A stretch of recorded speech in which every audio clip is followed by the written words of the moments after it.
바울과 실로아노와 디모데는 하나님 우리 아버지와 주 예수 그리스도 안에 있는 데살로니가인 교회에 편지하노니 하나님 아버지와 주 예수 그리스도로부터 은혜와 평강이 너희에게 있을지어다. 형제들아, 우리가 너희를 위하여 항상 하나님께 감사할지니 이것이 당연함은 너희의 믿음이 더욱 자라고 너희가 다 각기 서로 사랑함이 풍성함이니 그러므로 너희가 견디고 있는 모든 박해와 환난 중에서 너희의 인내와 믿음으로 말미암아 하나님의 여러 교회에서 우리가 친히 자랑하노라. 이는 하나님의 공의로운 심판의 표요 너희로 하여금 하나님의 나라에 합당한 자로 여김을 받게 하려 함이니 그 나라를 위하여 너희가 또한 고난을 받느니라.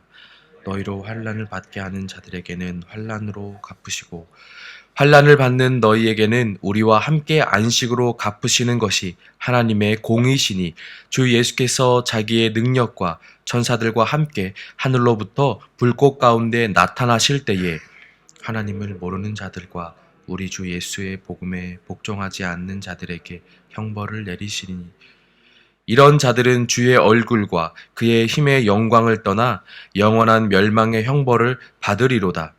그날에 그가 강림하사 그의 성도들에게서 영광을 받으시고 모든 믿는 자들에게서 놀랍게 여김을 얻으시리니 이는 우리의 증거가 너희에게 믿어졌음이라. 이러므로 우리도 항상 너희를 위하여 기도함은 우리 하나님이 너희를 그 부르심에 합당한 자로 여기시고 모든 선을 기뻐함과 믿음의 역사를 능력으로 이루게 하시고 우리 하나님과 주 예수 그리스도의 은혜대로 우리 주 예수의 이름이 너희 가운데서 영광을 받으시고 너희도 그 안에서 영광을 받게 하려 함이라. 아멘. 데살로니가 전서에 이어서 후서를 함께 나누게 되었습니다. 데살로니가 후서는 데살로니가 교회 성도들을 향한 바울의 두 번째 편지의 내용의 글입니다. 전서에서 다루었던 내용들과 비슷한 내용들로 이루어져 있습니다. 바울에게 들려온 데살로니가 교회의 소식은 핍박이 더 심해졌고 그 또한 교인들 속에서도 주님의 재림에 대한 그릇된 신앙관, 종말론을 갖고 있다는 소식이 들려왔습니다. 바울이 이에 대하여 보다 강력한 편지를 보내게 되었고 박해와 고난에 대한 더 깊은 해석과 재림의 전에 있을 형상과 종말을 살아가는 성도의 온전한 바른 신앙의 삶 등을 권면하고 있는 것이 데살로니가 후서의 내용들입니다. 본문 1장은 데살로니가 교회의 성도들이 받고 있는 핍박에 대해서 그에 대한 해석과 또한 격려를 하고 있는 내용입니다. 바울이 소식을 들었을 당시 데살로니가 교회 성도들이 받는 핍박은 이전보다 훨씬 더 심해진 것으로 보여집니다. 혼합 종교로 얼룩진 우상 숭배의 한가운데 있는 데살로니가 교회 공동체에 대한 이 박해가 상상이었을 것으로 예상이 됩니다. 주변의 적대자들이 성도들을 향하여 지속적으로 핍박하며 몰아붙이는 상황은 성도들이 감당하기 어려운 상황이었을 것입니다. 하지만 성경은 바울은 데살로니가 교회 성도들이 이러한 상황 속에서도 믿음으로 굳게 서서 인내하고 있었다고 칭찬하고 있습니다. 4절 말씀입니다. 그러므로 너희가 견디고 있는 모든 박해와 환난 중에서 너희의 인내와 믿음으로 말미암아 하나님의 여러 교회에서 우리가 친히 자랑하노라. 아멘. 이들의 이러한 인내와 믿음은 바울이 여러 교회에서 자랑할 만큼 귀하고 귀한 것이었습니다. 핍박과 환난 이런 모든 것들이 쉽게 극복할 수 있는 것들은 아니죠. 믿음으로 인내하고 있다고 하지만 그들의 삶은 나아지지 않았을 것이고 날마다 힘겨운 삶을 살아가고 있었을 것입니다. 그럼에도 자랑할 만한 것은 그들이 그 믿음으로 인내함으로 견디고 하나님에 대한 소망의 끈을 놓지 않고 예수 그리스도의 다시 오실 그 소망의 끈을 놓지 않고 버티고 있었다는 것입니다. 바울은 그래서 이것이 모든 교회들에게 본이 되고 있는 너희를 칭찬하며 독려하고 있는 것입니다. 정말로 잘하고 있으니, 잘 견디고 있으니 그 소망의 끈을 놓지 않고 있으니 이 믿음과 인내를 잃지 말라는 것입니다. 그저 예수님을 믿는 이유로 이러한 핍박을 받는 상황은 이해할 수도 없고 받아들일 수도 없는 상황이었을 것이지만 이들은 그럼에도 불구하고 소망을 품고 인내하고 버티고 있었습니다. 그럴 수 있는 것이 바울이 전한 복음, 말씀에 대한 믿음이 있었기 때문입니다. 그리 오래되지 않는 교회의 역사를 지니고 있었던 데살로니가 교회에서 하나님의 말씀이 살아 역사하고 계셨고 또한 그 말씀을 믿음으로 자신들의 삶을 인내하며 살고 있었던 것입니다. 폭력적이나 또한 분노 또는 적개심을 표출하는 것이 아니라 다시 오실 예수님에 대한 흔들림 없는 믿음으로 또한 소망으로 저들이 인내하고 있었다는 것이죠. 바울은 이러한 박해와 환난에 대해서 조금 더 깊게 자신의 뜻을 성도들에게 전달하기 시작하였습니다. 5절 말씀에 보면 이는 하나님의 공의로운 심판의 표요 너희로 하여금 하나님의 나라에 합당한 자로 여김을 받게 하려 함이니 그 나라를 위하여 너희가 또한 고난을 받느니라. 데살로니가 교회의 성도들이 지금 받고 있는 이 고난, 그들의 삶, 그들의 현실을 하나님의 공의로운 심판의 표로 표현하며 말하며 힘을 실어주고 있습니다. 현재의 고난은 하나님께서 침묵하신 결과가 아니라 오히려 그분의 공의가 실현되고 있는 과정이라는 것입니다.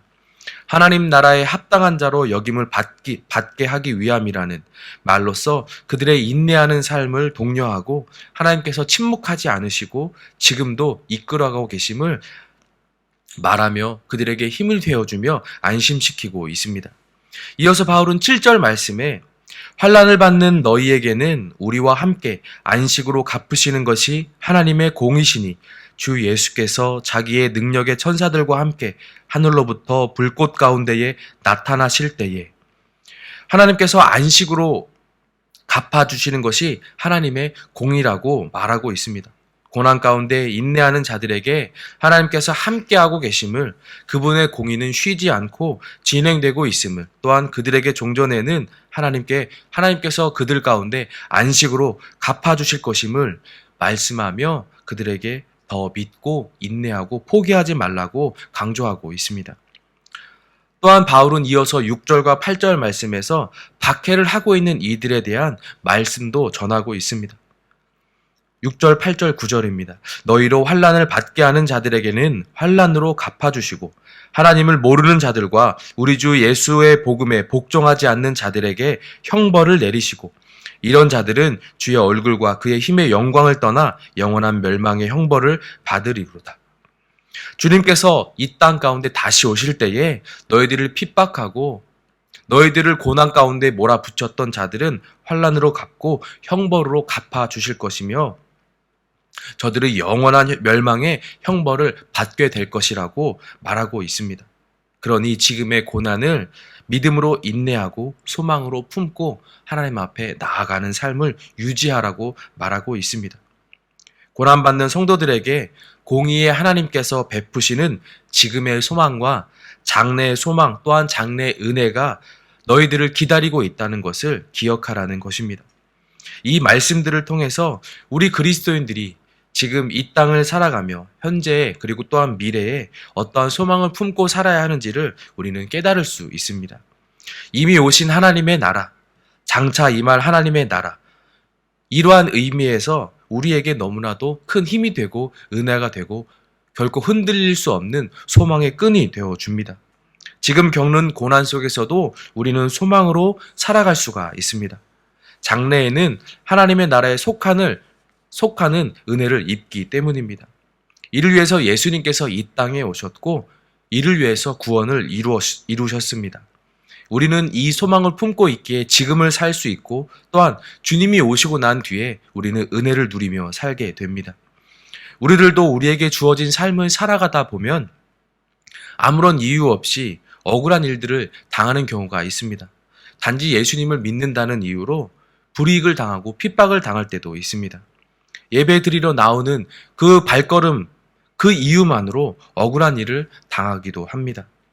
세상은 이러한 것들, 예수님을 믿는다는 것, 또한 교회에 출석한다는 것, 이런 기타 등등의 것들을 이용하여 우리를 곤란한 상황으로 몰아갈 때도 있고 더욱더 힘들게 만들려고 합니다. 이로 인하여 우리의 가슴이 때로는 답답해질 때가 있고 때로는 화가 날 때도 있고 이것에 대해 대응하고 싶고 충동이 불같이 일어날 때가 있습니다. 그럴 때 우리는 데살로니가 교회 성도들의 믿음과 인내를 기억하며 우리의 삶을 하나님 앞에 맡겨드리고 나아가기를 소망합니다. 또한 더 나아가 바울이 말한 것처럼 고난의 깊은 의미를 되새기는 은혜가 있기를 소망합니다. 어제 설교 가운데 찬송가 25장 2절 마지막 소절이 마음에 깊이 남아 있습니다. 고난의 신비 알고자 늘 흠모하도다. 익히 그냥 늘 듣던 찬송이었고 익숙한 소절들이었지만 이 마지막 고난의 신비 알고자 늘 흠모하도다라는 것이 굉장히 머릿속에 남게 되었고 계속적으로 생각하게 되었습니다.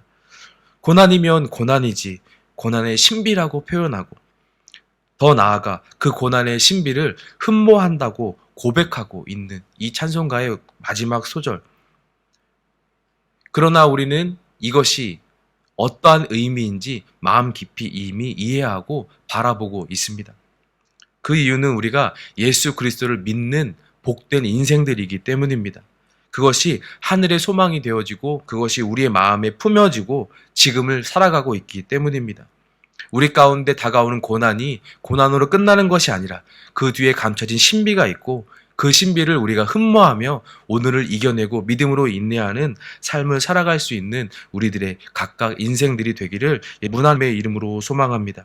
이 시간 소망하기는 바울이 데살로니가 교회를 향하여 문안했던 것처럼 하나님의 은혜와 평강이 우리 광명교회 모든 성도님들의 삶 가운데 충만하기를 소망합니다. 그리하여서 우리의 믿음이 더욱더 자라나고 서로가 서로를 더욱더 사랑함으로써 바울이 말했던 것처럼 풍성함을 이루어 각자의 삶 속에 있는 고난의 현장에서 믿음으로 인내하고 하늘 소망을 품고 기도하며 나아갈 수 있기를 소망합니다. 그날이 되면 그 아름다운 믿음과 우리의 서로 사랑함과 그동안 인내했던 모든 인내함이 우리 주님의 영광이 될 줄 믿습니다. 지금 당장 우리의 눈에는 우리 하나님이 또한 그분의 섭리가 보이지 않고 고난만이 보일 수도 있지만 믿음으로 인내하고 의지함으로 우리 눈에 하나님의 역사하심을 보고 감사하며 기뻐하며 영광 돌리는 그날이 올 줄 믿습니다. 하나님의 날에 합당한 우리 모두의 삶을 살아가는 은혜가 오늘 하루 있기를 예수님의 이름으로 소망합니다. 기도하겠습니다.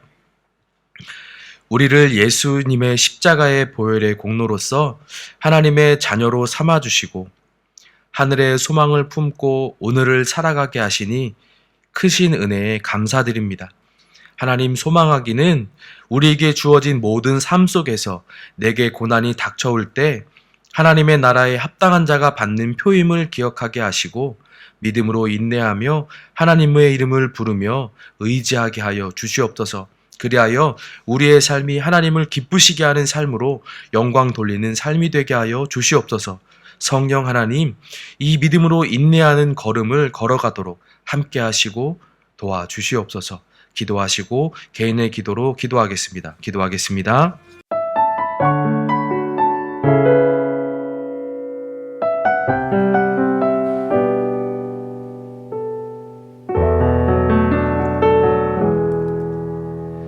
예수 나의 좋은 치료자, 그의 눈이 머무는 곳은 나의 슬픔과 고통, 고개를 들어 그의 눈을 볼 때에 난 알았네. 예수 나의 좋은 치료자,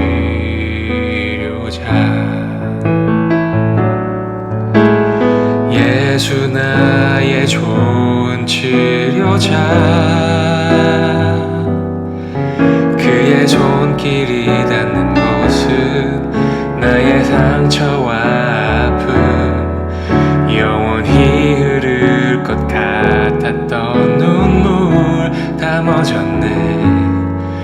예수 나의 치료자,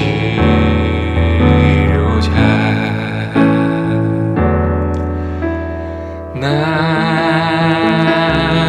노래하리라. 전한 나를 돌아 그새 주를 찬양해 하늘 닿는 곳까지 내 손 들리라 예수 나의 치료자 예수 나의 좋은 치료자 그의 손길이 닿는 곳은 나의 상처와 아픔 영원히 흐를 것 같았던 눈물 다 멎었네 예수 나의 치료자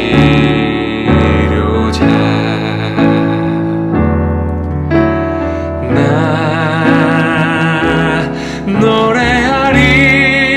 노래하리라 전한 나를 돌아보신 구세주를 찬양해 하늘 닿는 곳까지 내 손 들리라 예수 나의 치료자 나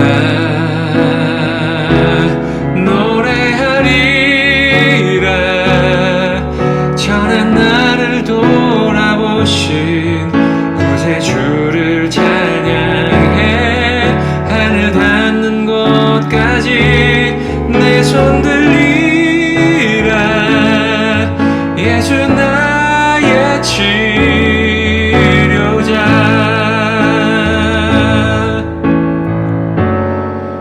어떤 어려움도 깊은 절망도 수많은 괴로움과 슬픔도 주로 인하여 모두 지워지리라 예수 나의 치료자 난 노래하리라 전한 나를 돌아보신 구세주를 찬양해 하늘 닿는 곳까지 내 손 들리라 예수 나의 치료자 나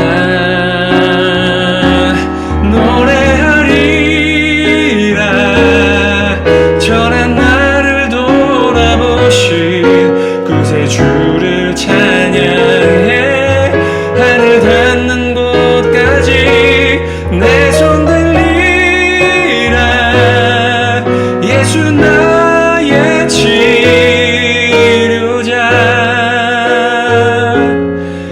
예수 나의 치료자